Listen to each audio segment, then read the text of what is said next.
Hello and welcome to BYJU'S Exam Prep IAS. Very warm good morning to everyone. I hope all of you are doing good. And as always, I hope that your preparation also is going right on track. We are back once again to analyze a day's Hindu newspaper, a place where we discuss the most important news stories from the Hindu newspaper from both the mains and the prelims examination point of view. I hope by now, all of you have done a few things. First, all of you have already subscribed to this YouTube channel.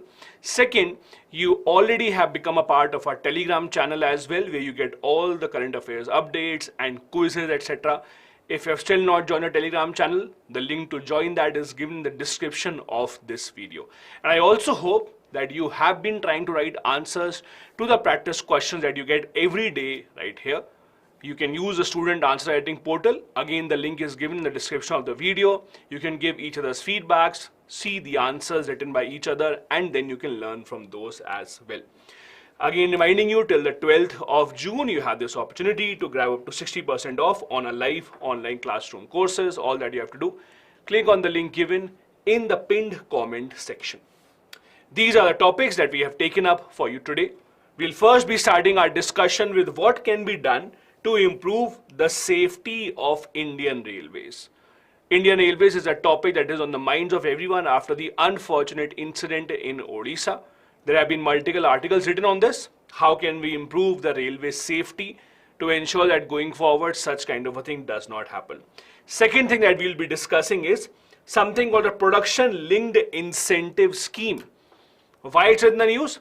It's in the news because just a few days back, Raghuram Rajan, former governor of the Reserve Bank of India, he actually wrote an article on social media where he said that the government's performance linked incentive scheme is not really successful. The government's figures might be true, but the story behind it is something else. We'll be discussing what that is. Thirdly, we'll be discussing the requirement for limits on UPI transactions. As you know, there is a limit on how much UPI transactions can you have. Is there a need to increase that limit? For example, right now, the limit that we have here is 1 lakh rupees per day. You cannot send more than 1 lakh rupees per day using the UPI. There's an article on whether is it required or we should remove this limit so that more people can use UPI for their business transactions as well.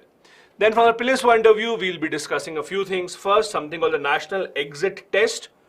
Those of you who are from the field of MBBS or doctors, those of you would know what is the National Exit Test. We'll be discussing what that is and how does it actually work. Then we'll be discussing what US and UK who have come together to form something called the Atlantic Declaration, signed between the two sides to boost the ongoing relationship between the UK and US. It also talks about investing in green energy. Then the last topic that we'll take up is long-term stress and how it impacts your intestine and your life. So even having mental stress can have a detrimental impact on your intestines and your digestive system as well. All are these things that we will be discussing today in our session. Let's begin with the first one. The first article, as we discussed, is on the unfortunate train accident that we just saw a few days back in Odisha, which involved multiple trains. Now, you would have read multiple articles about how exactly is it that the different types of trains, etc. work, and how is it that the train system has become much safer as compared to what it used to be earlier. However, there are still some things that need to be corrected for the train safety. Now, you would have read multiple articles, multiple news stories about how exactly did the accident happen. Right now, there are two investigations going on. One investigation for the accident is happening on the mart or the railways. The railways, Indian Railways, is conducting their own inquiry. How did the accident take place? On the other hand, the CBI is conducting their own investigation to look whether it is a criminal conspiracy or not. You, for the examination point of view, don't have to look into whether it was a criminal conspiracy or not. Let's not go ahead with that. Right now, prima facie, what it seems to be is the problem why the train actually went on the wrong path and it collided with the stationary goods train was because of certain signaling issue. Now, signaling in railways is extremely important. It ensures that the tracks are aligned in such a manner that the trains can either go straight or turn wherever they want to. the interlocking of signaling was overridden by manual intervention, meaning that ideally, the ideal scenario in which the interlocking of the signals should have been present. In this case, it was changed manually. Now, who was responsible for this? This is the subject of the investigation. Was it the person who is responsible for maintaining the signal, called the signal maintainer?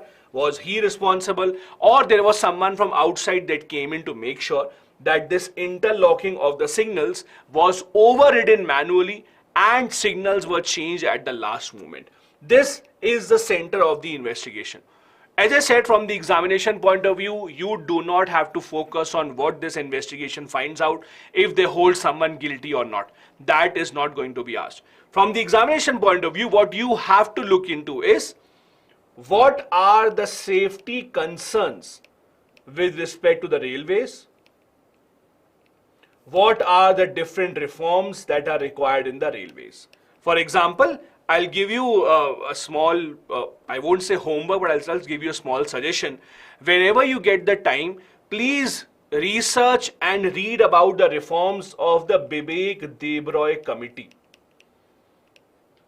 Bibek-Debroy Committee was formed a few years back to suggest what reforms are required in the railways, and they actually gave a lot of different suggestions. How can we improve the working of the railways? Please do read about that as well. It's actually pretty important. Now, as I said, who was the person behind this accident? Who led to these signals matching up? Who led to this manual intervention? That is a part of the investigation, so we will not go into that. However, what we have to focus here is, first, the author is saying, whatever happened, most probably it happened from the signal room. Whatever happened, wherever the system or this interlocking was changed, it happened from the signal maintenance room. Now, this is a room which usually is locked up by two different keys. The station master has a key and the signal maintainer also has the key. Maybe one of them had access to it, maybe someone else had access to it. That has to be decided.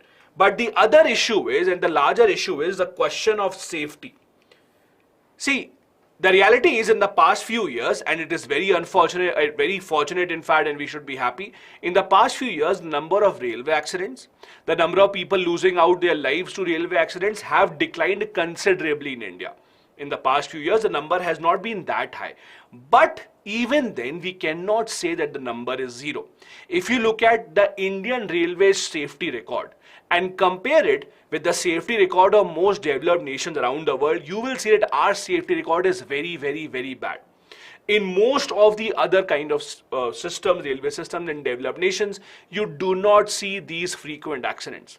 I'll tell you one more thing.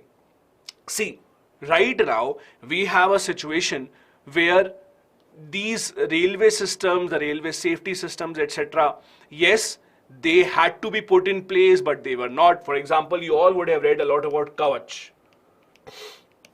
We'll discuss a bit about what Kavach is, and would it have prevented this accident or not. All these things will be discussed in just a bit. But if you look at the safety issue in India, again, India's safety record in terms of train accident is much, much, much lower as compared to most of the developed world. And it's not just about safety. You look at the punctuality of the trains, you look at the infrastructure that Indian Railways has, it is not really comparable to the other countries which are much more punctual. They have invested much, much more money.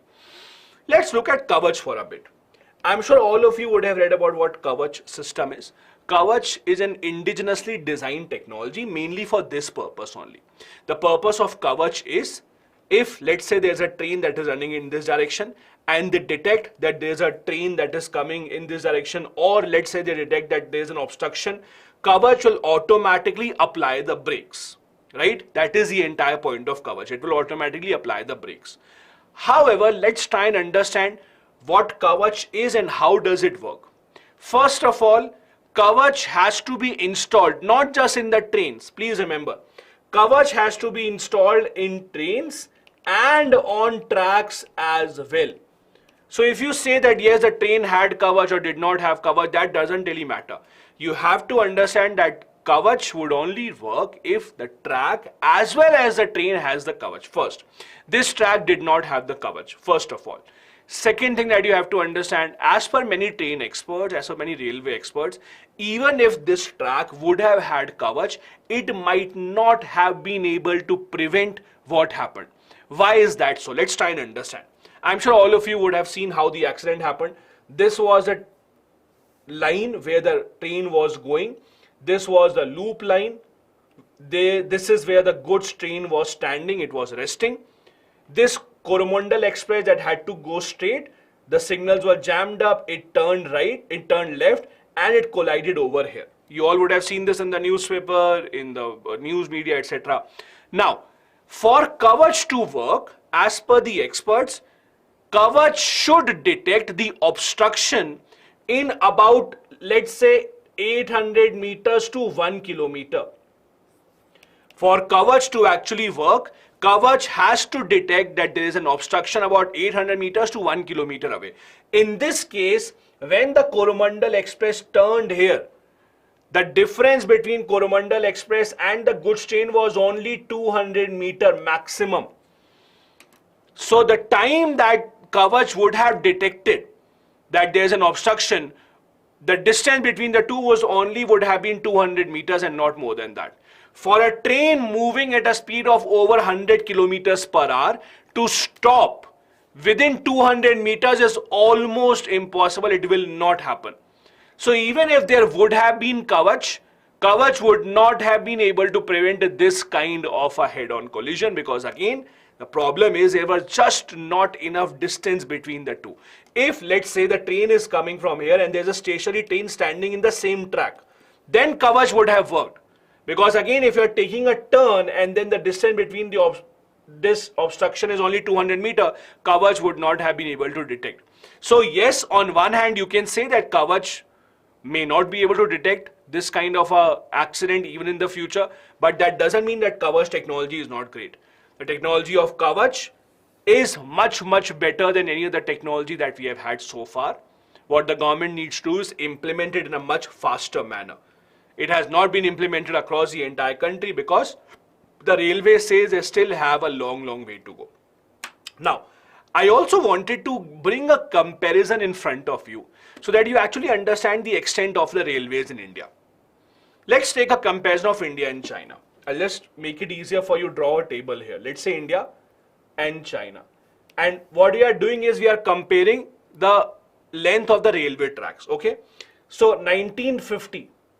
In 1950, railway tracks in India were 53,596 kilometer. Railway tracks in China at the same time were 21,800 kilometer. Let's go ahead. 1997 means 47 years after this, 50 years after India's independence.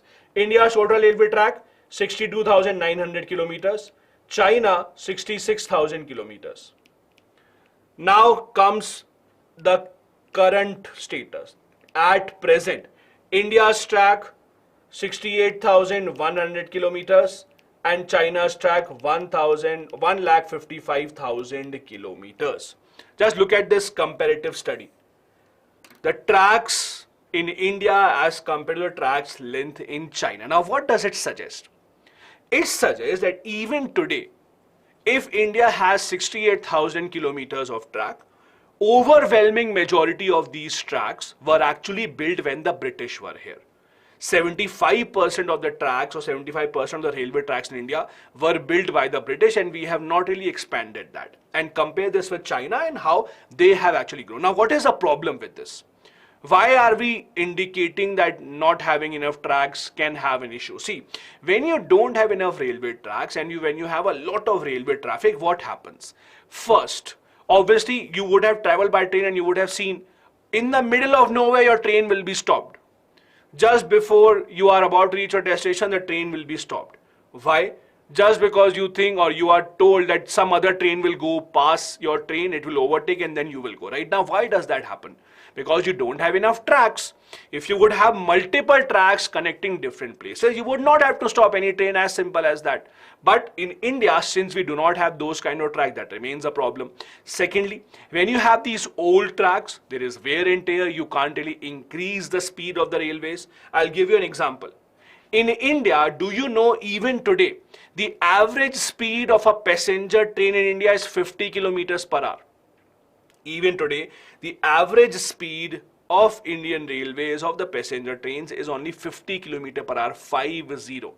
On the other hand, if you look at other countries, they have reached 200 to 50 kilometers per hour because again, the tracks are much better. This also leads to the trains in India not being punctual.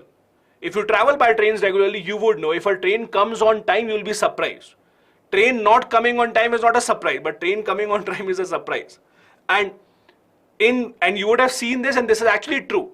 For example, let's say you are in Europe, and let's say you are in France, and you, let's say, have a train at 9:23 a.m. The train will leave exactly at 9:23 a.m. Not 9:24, not 9:22.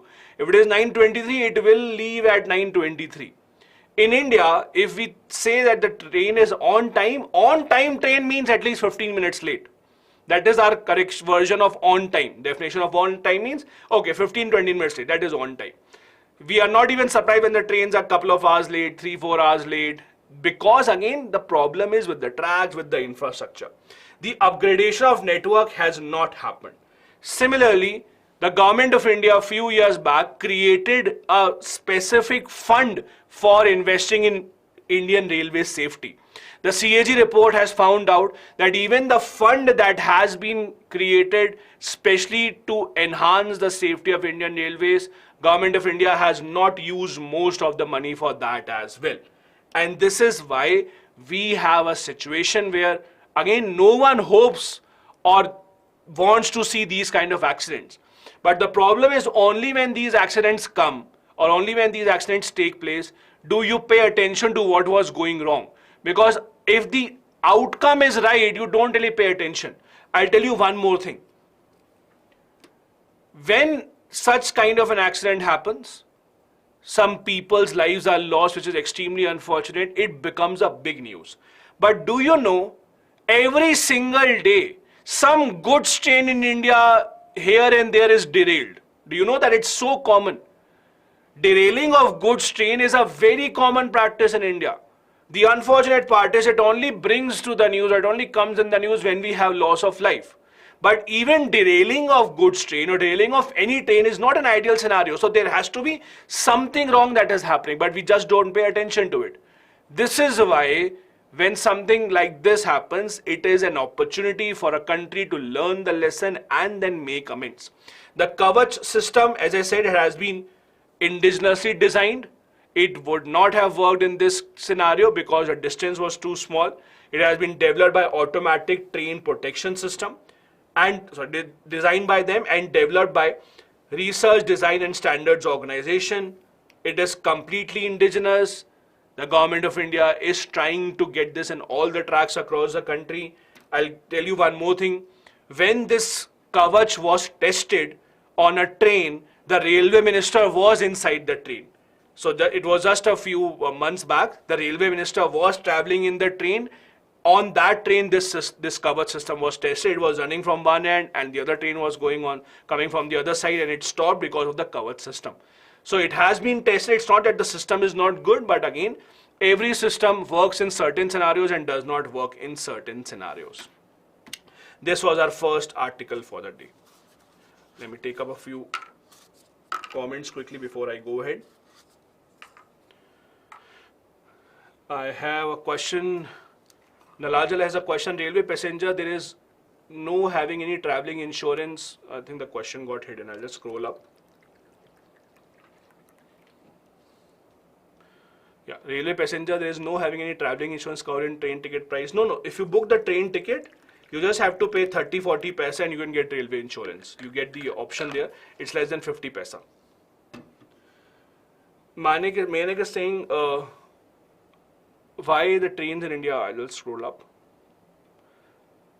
Why the trains in India often derail? Is there a problem in railway tracks? Yes, there's a problem. See, railway tracks and this kind of technology, there's a lot of wear and tear. It needs a lot of maintenance. The signaling, etc. has to be perfect. When these kind of things happen, the derailment usually takes place.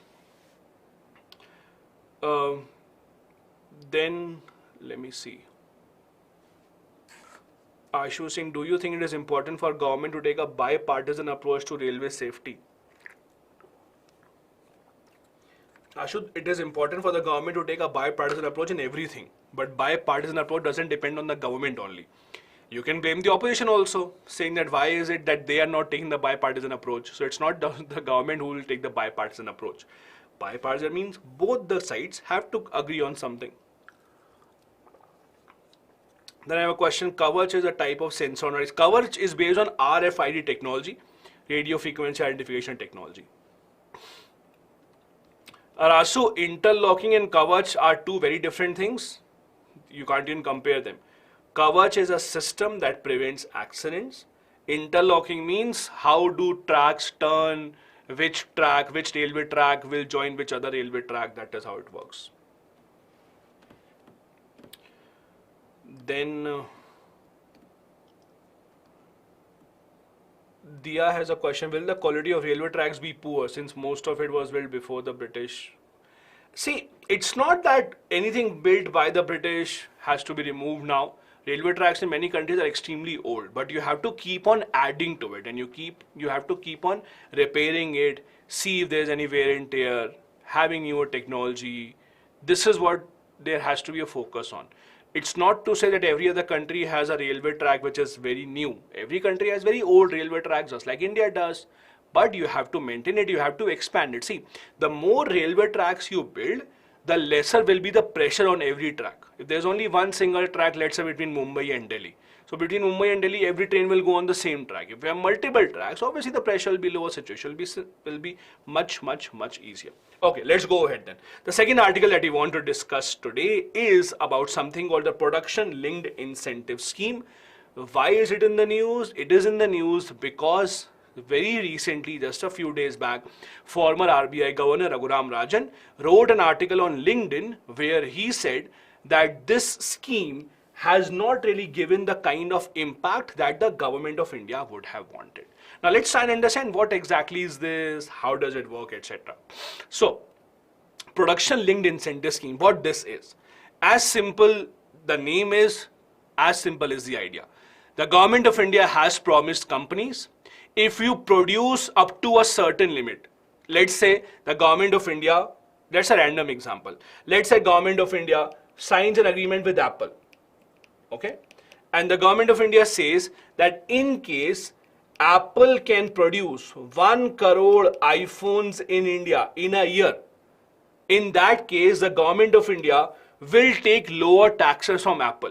If the government of India usually takes a 20% income tax from Apple or corporate tax from Apple, the government says, okay, we will only take 10% tax from you, but the condition is you have to make at least 1 crore iPhones in India.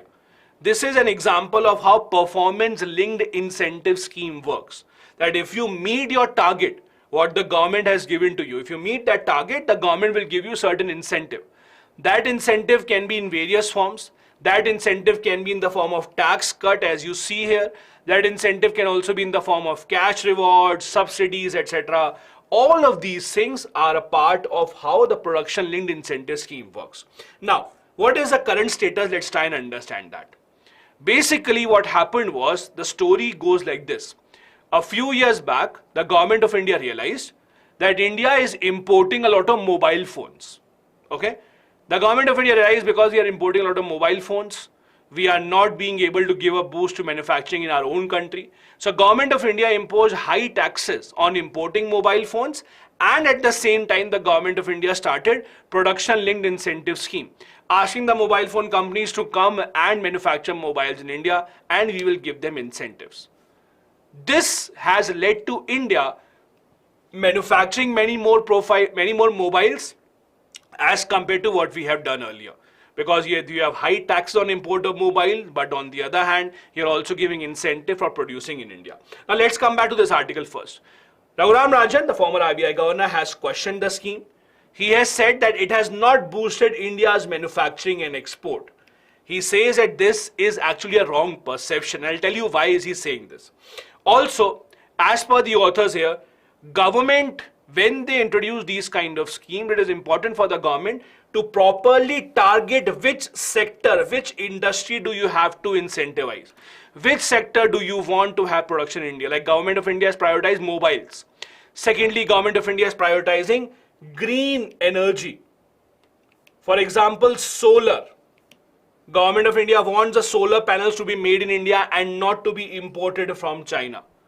Many other countries are doing the same. If you remember a few months back, and we did discuss in the CNA itself, a few months back, the US government introduced something called IRA. Do you remember? What was IRA? IRA was Inflation Reduction Act. I don't know how many of you remember this or not. Inflation Reduction Act that was introduced by the US a few months back, and we did discuss it here as well. What was the Inflation Reduction Act? It was an act under which the US government had said they will give incentives to those companies that are manufacturing in US. Those companies that are making electric vehicles, solar batteries, etc. in the US. So India is not the only country that is doing it. Many countries are trying to incentivize production inside their own country, especially in the green industry, and India is also doing the same. Now, many people criticize the scheme. Many people say this is kind of a freebie to the corporate sector. Now, you might also say this, yeah, it is a freebie to the corporate sector, that you will produce more, government will give you some money. But you have to understand, in this way, when the government of India or any government incentivizes the corporate sector, when they incentivize the manufacturers, what we are doing is, we are encouraging them to give more jobs to the people. Let's take a simple example. If the government has given a target to Apple to make 1 crore iPhones in India, right? Apple head Tim Cook will not come sit in the night and start making mobile phones from his own hand. It's not that 1% Apple will start making all these mobile phones. What will happen? You will have to hire people from India. In those factories, the workers will go, they will work on the machine, they will then make those iPhones. So at the end of the day, when you are giving such targets to the companies, what you are doing is, you are actually increasing your employment. And not just increasing your employment. When these iPhones go and sell in the market, government will get GST, right? Government will get GST at the end of the day. So when these iPhones are sold and all of these are sold in the market, government will also get to have money. Government can export that also, earn export revenue from that. So all of this is a part of the PLI scheme and its objectives. You can say it's a freebie to the corporate, but at the end of the day, the freebie is so that it can trickle down and have effect at the bottom as well. However, it is not that easy to have changes in the economy. In order to make changes in the economy, what you have to understand is there are always two sides of the economy. There is demand and there is supply. By giving incentives to the manufacturers, by giving incentives to the corporates, we can increase the supply. That is fine. Increasing the supply is an easier thing. You can ask Apple to make 1 crore phones or 10 crore phones, fine. But the problem is there enough demand in the market to actually buy all those phones or not? Would Apple make these many phones if they think people are not even ready to buy? Then what should you do? So government cannot just focus on supply. They have to increase the demand as well. How to increase the demand? Demand will only increase if people have enough money in their hands, if people are confident enough that yes, I will keep earning money, I have my salary, I can buy iPhone on EMI or whatever. So government has to focus on demand as well. For that, you have to give better employment opportunities. For that, you have to make sure people earn more money. There are 32 crore Indians who have proper employment. 27 crore Indians don't have a proper employment. When you say don't have proper employment, you mean to say not in the formal sector. They're in the informal sector.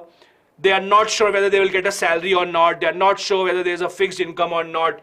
This is why there is a low demand in the economy. So just solving for supply, yes, PLI scheme will do that, but it will not solve for the demand. Now, come back to what Mr. Raghuram Rajan was saying. Let me try and explain this in very simple terms. What is a PLI scheme and how did it work? And what is Mr. Raghuram Rajan saying? So the story goes back to 2018. In 2018, India exported just about $300 million worth of mobile phones. So we thought that we are exporting much lesser, we are importing much more. Government of India increased taxes on import of mobile phones and gave incentives to companies to come and manufacture in India. What was the result? 5 years later, financial year 23, India has exported $11 billion worth of mobile phones. $11 billion. So from 300 million, we have reached 11 billion in terms of export of mobile phones. Is it good? Obviously, it's very good. What will be your first reaction? Your first outcome or your first conclusion from this is, yes, we are making a lot of mobile phones in India, right? That will be your conclusion.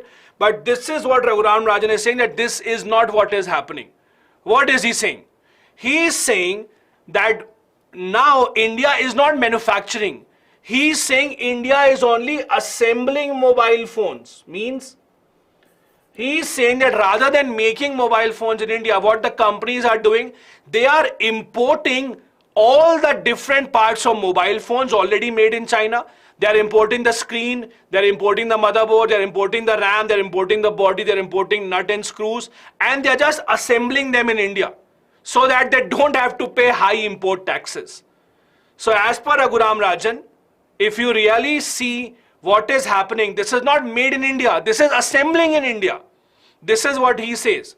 And this is why he is saying that that's why we don't have so many jobs that have increased.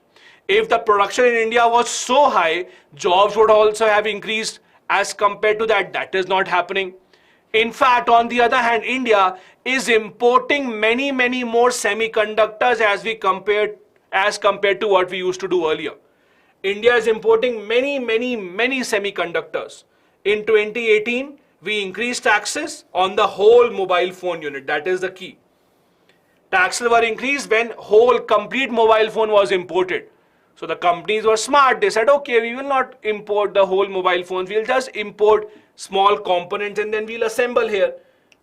There were many companies who took advantage of this. Mainly Samsung, Foxconn. Foxconn basically is the manufacturer that makes Apple products for Apple. Lava, all these companies, Micromax, etc., all of these took part of the government scheme. All of these took incentive in the PLI scheme. But as per Raghuram Rajan, they are not making in India, they are just assembling in India. This is his view. Again, I have said earlier as well, I'll say it once again every single time. Whenever you read any article, especially in the opinion section, editorial section, it is always an opinion of the author. It is not always that you have to accept it, you might accept it, you might not. If they are giving facts, facts are true. But the interpretation of the facts can be different for everyone. So this is his interpretation. He is saying that they are doing it just to avoid high taxes. They are importing these raw materials like semiconductors, circuit board, display and cameras, not making anything in India and just assembling in India. He is saying that if you look at import of cameras and displays and circuit boards in India, it has increased considerably. So how do you tell or how do you justify if they are making everything in India, why are they importing all these things? If they're importing all these things means they are not making it in India. That is what his argument is. That was our second article for the day. Yes, Shuni, you can always use their words to write your answers. But I'm just saying that if you don't agree to them, that's also fine. Ashu saying, can PLI scheme affect India's inclusive growth? No, not really. The PLI scheme is to give boost to India's manufacturing, give boost to India's employment, so it will have a positive impact.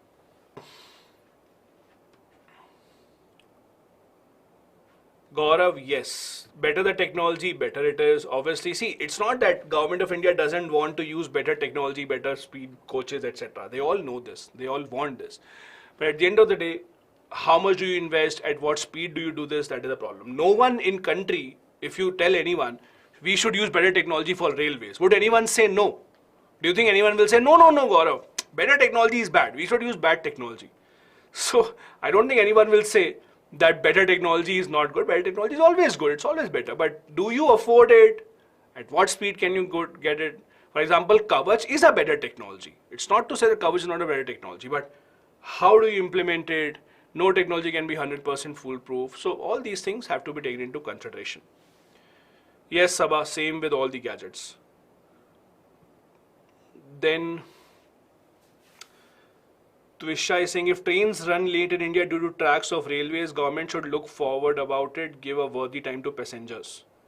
Yes, they should. Whether or not they will, I don't know. Okay. Then Abhishek saying Chinese products. Okay. Let me read something else. I'll just scroll up slightly. Okay. Then I have a question from Benny. Is privatization the solution to avoid these kind of accidents in railways? It's a very glorious or a very romantic thing to say privatization will improve everything. Privatizing something overnight doesn't really change a lot of stuff. So I don't think privatization is the golden solution to every single problem.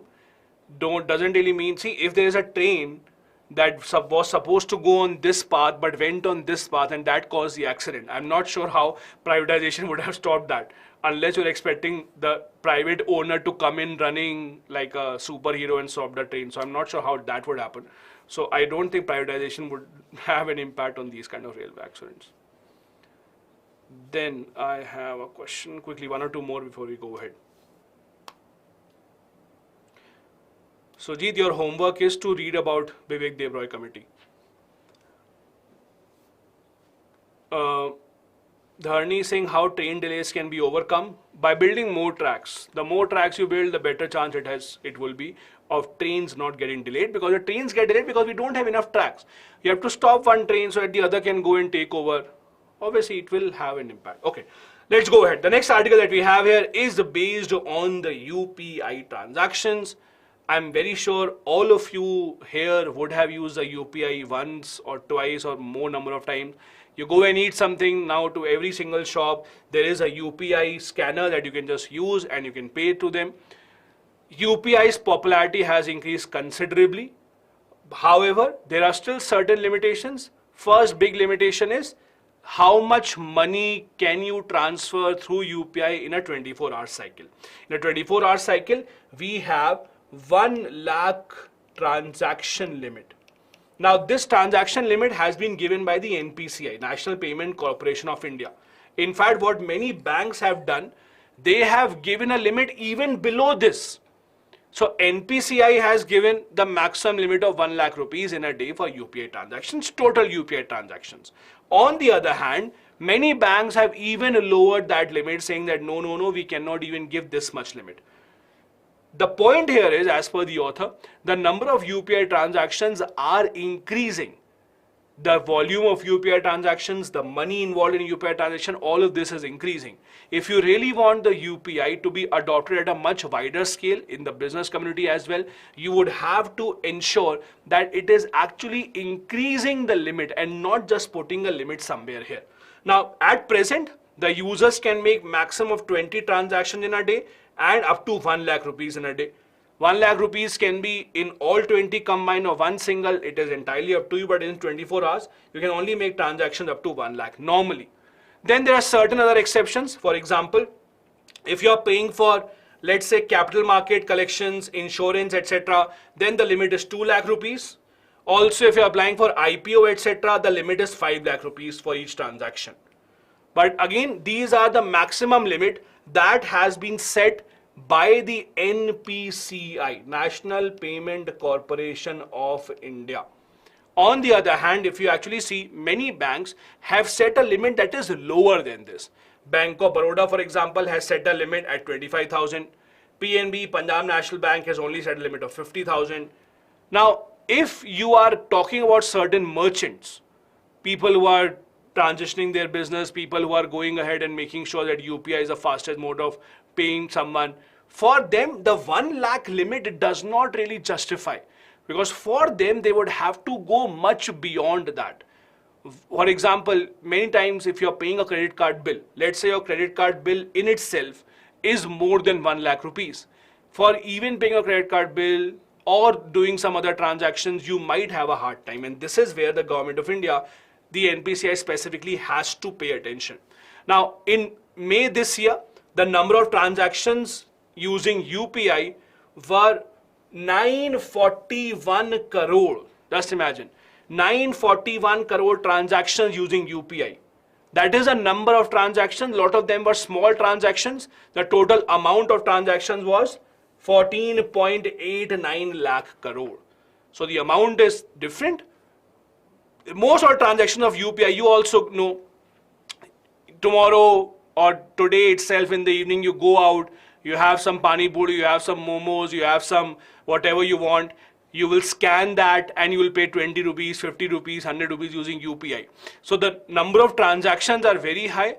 Overall amount may not be that high. Overall amount right now is about 14.89 lakh crore using the UPI, but it is again very, very high. The growth of UPI has been extremely high due to 2 or 3 reasons. Why is it that the growth of UPI has been so high? Let's try and understand. First reason for the high UPI growth. It is instant. Please understand, in the money market, when it comes to transaction of money, the biggest thing is the trust, and the trust will only be built if the settlement is immediate. For example, someone tells you, I have deposited money in your account, but it will come after 2 days, 3 days. For those 2-3 days, you will not even be able to sleep because you don't know if the money will come or not. The money has been deducted from someone else's account, but it has not reached your account.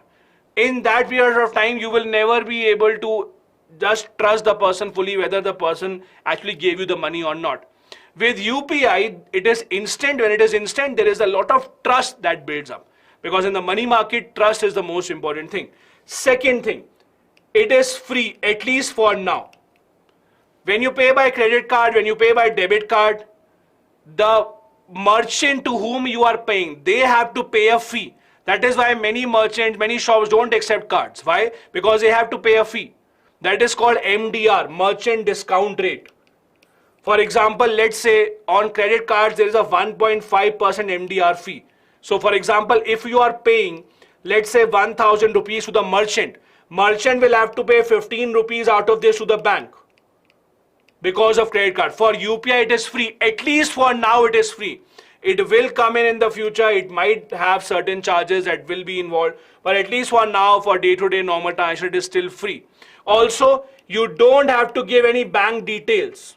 No IFSC code, nothing like that. This is my bank branch number. This is my account number. Only thing that you have to give is your phone number that has to be linked to your mobile phone and nothing else. Because of all these, it's pretty free. Also, there are many apps that are supporting it. You don't just need to have one app. You can have PhonePe, you can have Google Pay, you can have Paytm, you can have Freecharge, you can have MobiKwik. All these, Beam UPI, all these would let you have the UPI. And because of all of these, UPI's popularity has increased considerably. This is a comparative table between the two. It's 24/7, it's an immediate settlement of payment, the transactions can be initiated from any bank's UPI app. The problem is there's a daily limit. If that problem is resolved, maybe the adoption rate of UPI will go even higher. This is again a graph to show you how monthly the transactions of UPI have gone up, month on month. Every single month it is increasing. These are the volume, these are the number of transactions, and this is the value of transactions. Value is about to reach 8,000 crore very soon. Also, if you can see, it has now been seen as a preferred payment mode across the country. The number of payments made by Bhim UPI are much higher as compared to the credit cards, IMPS, mobile banking, etc. Much higher for the Bhim UPI as well. If the limit issue is solved, it will bring in a lot of positive change as well. Okay, from the prelims point of view, I have a couple of news stories. Let me quickly take up a few questions. Okay, I have a pretty good question, and I'll just take that up so that all of you understand. Akansha has a good question. Why the banks give a lower limit for UPI? Akansha, think of it from the bank's point of view. If you are not being able to use UPI, what will you use? You will use your card. Who will gain when you use the card? Your bank will gain when you use the card because they are taking a charge from the merchant, right?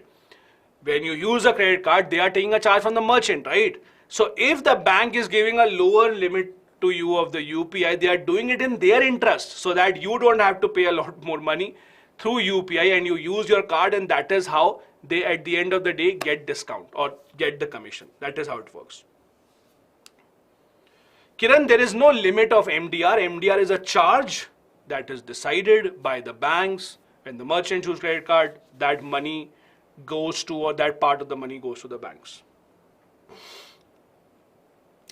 Ranjita, right now UPI is not earning profit. That is why it is to be, or it will very soon have some kind of a charge. They have started thinking about it.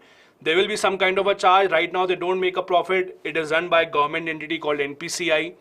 Maintaining it has its own cost. The government of India right now wants to push people towards digital payment, but most probably they will get this card. They will get this charge. Ranjit, debit cards also have the MDR. Usually debit card charges are lower as compared to credit card. So it's usually lower as compared to credit card. It really depends on bank to bank. Usually credit card charges are slightly higher. The MDR, it is slightly higher as compared to debit card, but debit cards also have an MDR. Okay, let's go ahead then. From the prelims point of view, a few news stories. First, something called the National Exit Test. What is the National Exit Test? Let's try and understand. Those who are from the field of medicine, you know this. If you're not from the field of medicine, let's try and understand what this is. Basically, when you pass your MBBS, you don't automatically get to become a doctor. Please understand this. Even after you pass MBBS, you have to give an exam to get a doctor license to actually practice medicine. That exam is called the National Exit Test. So National Exit Test, it is a test that will be used for two purposes. Let's say you have cleared your MBBS. After that, if you give the test, you pass the test, then there are two options. One, you will get license to practice as a doctor. You can start your practice, or you can go for post-graduation, PG in medicine. For both of these, the same test will be conducted. So there will be one same test called the National Exit Test. You have to pass it after you do the MBBS. One, you can either get license to practice after that, or second, you can get into PG. This test will finally start from 2024. There were a lot of talks about having this test for a long time, ever since NEET came into picture.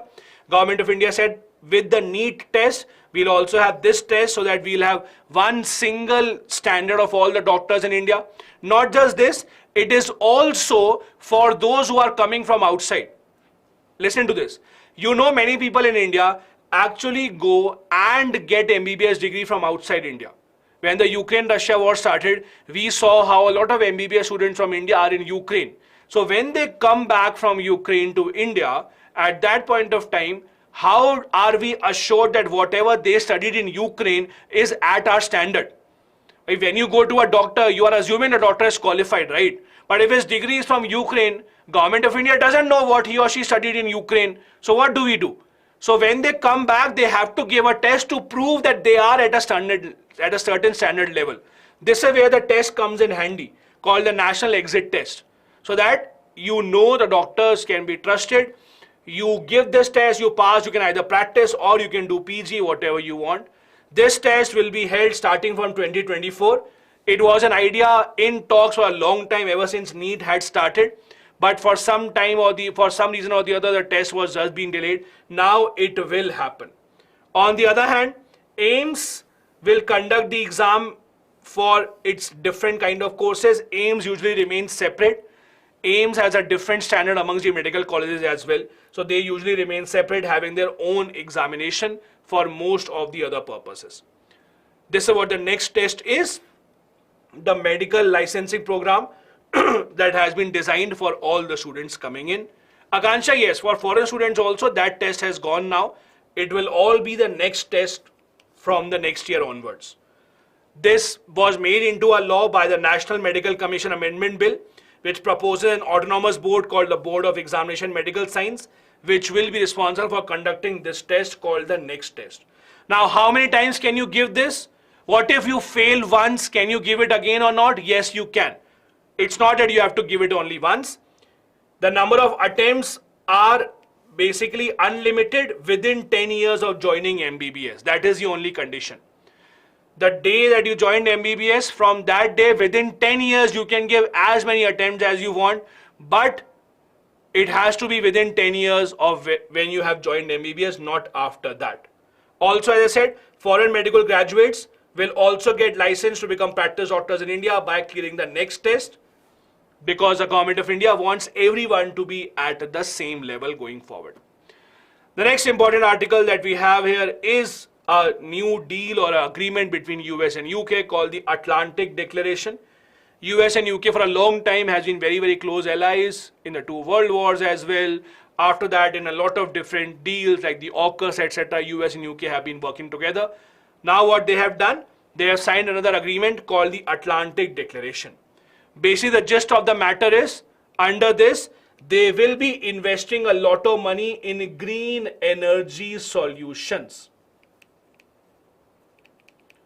For the prelims examination, what is important for you?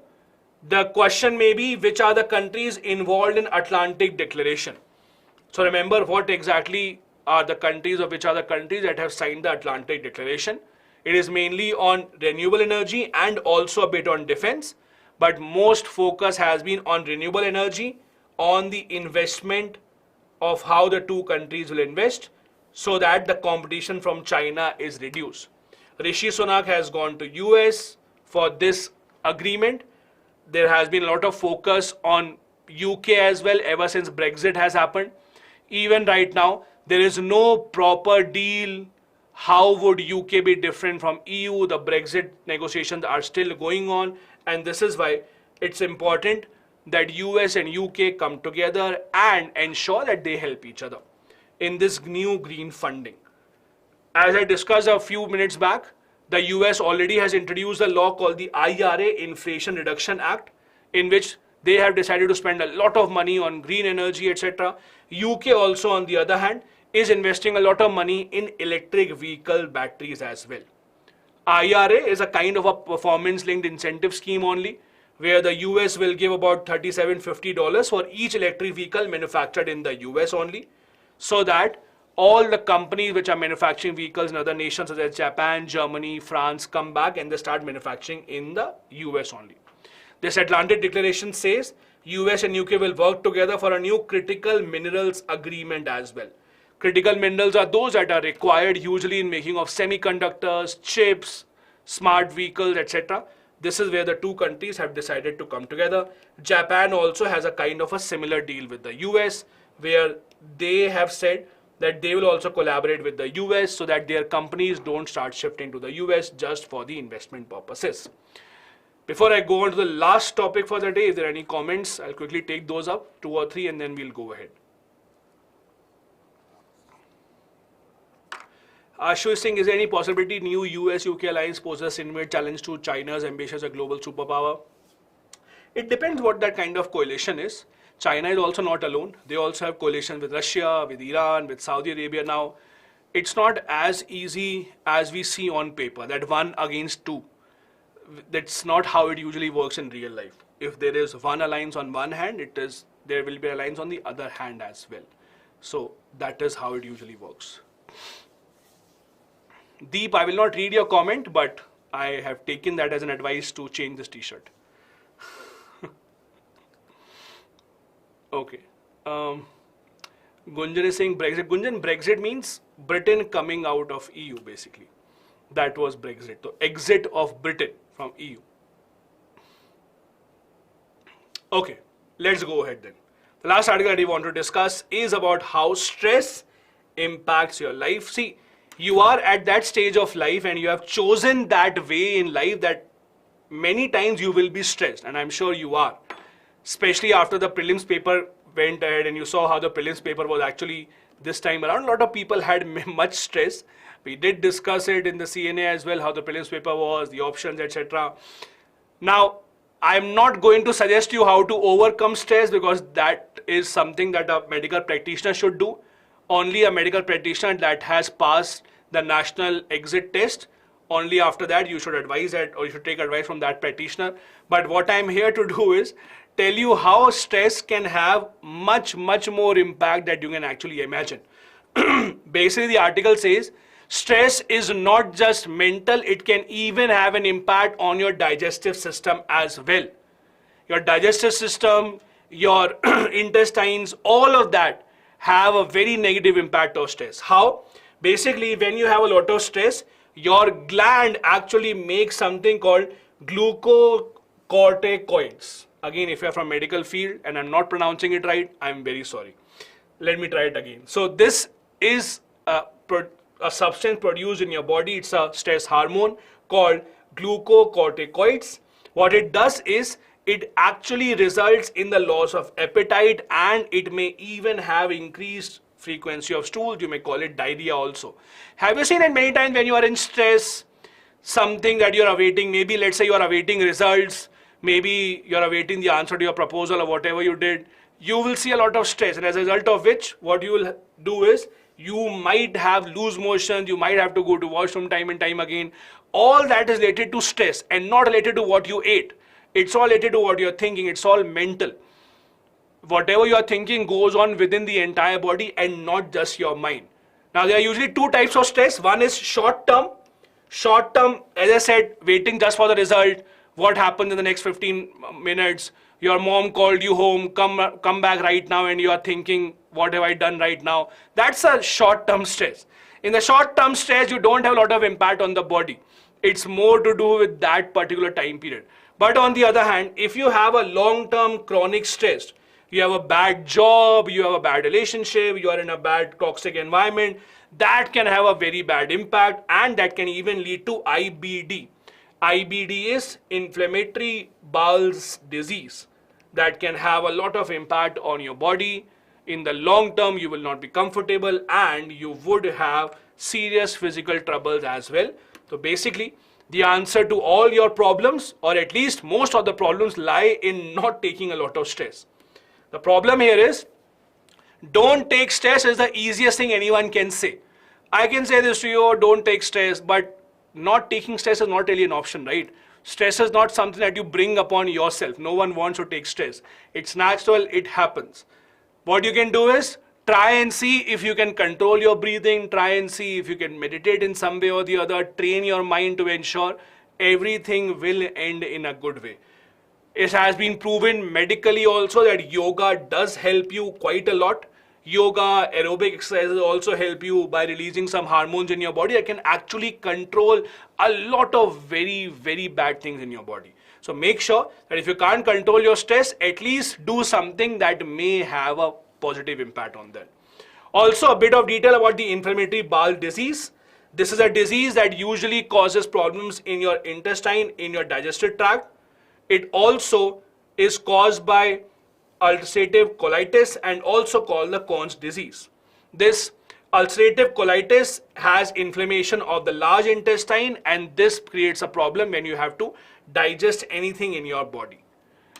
All of this comes back from stress, so make sure don't take a lot of stress, and because you are in that stage of life where stress has become your companion, this is a personal advice from my end. The session has already ended. Please make sure, yes, I know you have a lot of busy days. You think even for 5-10 minutes, if you don't study, you will lose out on a lot of time. But please remember, please take out half an hour for you. Do anything that you want, but do something physical. Your preparation time of 1 year, 1.5 years can be very tough on you. People start gaining weight, people start losing hair, people start getting a lot of diseases. It happens to a lot of aspirants, and if you have to maintain a perfect body, which is important for you, you have to make sure that you take out at least some time for yourself. Please don't worry, you will not be in a situation where you can't clear the exam because you took out half an hour every day for yourself. If anything, taking out half an hour every day will make sure that you are in a good frame of mind and body and you don't fall sick, which will help you in the long run. Please trust me for that. With that note, let's end the session. There are a couple of practice questions right here for you, which you can go ahead and try and practice. I'll see you tomorrow, 10 a.m. with the next session of the Hindu Newspaper Analysis. Have a good day ahead. Bye-bye. Jai Hind.